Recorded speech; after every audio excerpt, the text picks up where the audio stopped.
Well, the Tower of Babel is an unusual enough account, and we look at it and wonder what in the world's going on here. But also it's very interesting because it comes right at the end of the first section of Genesis, and the movement from Genesis 1 through 11 to 12 through 50 is a very interesting one because we have very different material that we find there. So let's look at each one of those briefly.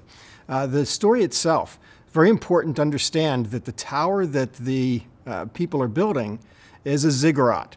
Ziggurats were well known in this period, in this part of the world, and so we have to understand what a ziggurat's all about.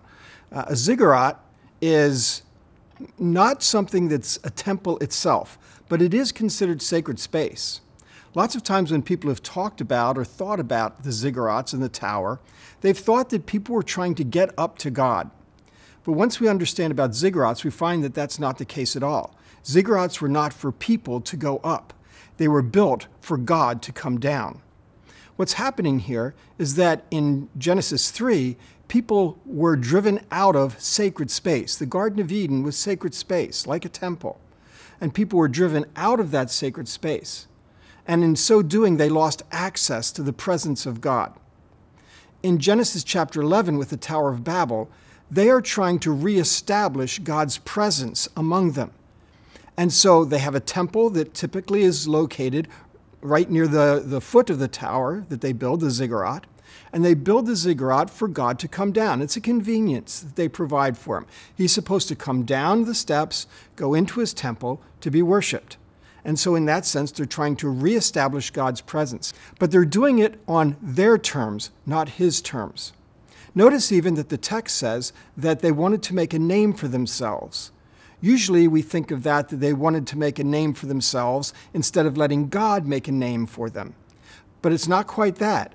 They wanted to make a name for themselves rather than making a name for God. After all, a temple should be making a name for God, not for the people.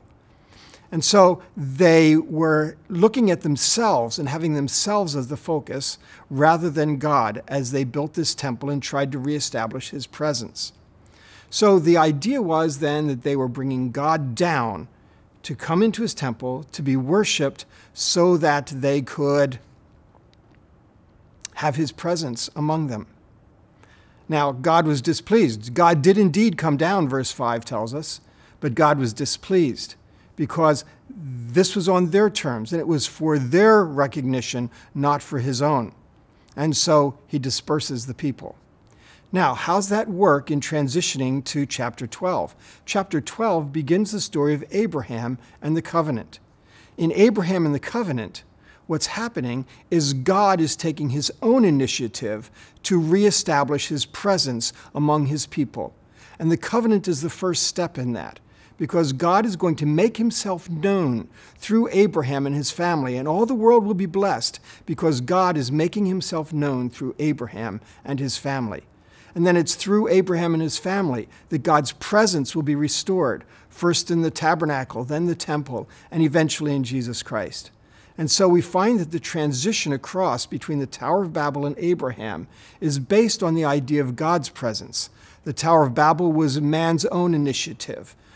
In the covenant, it was God's initiative to reestablish his presence.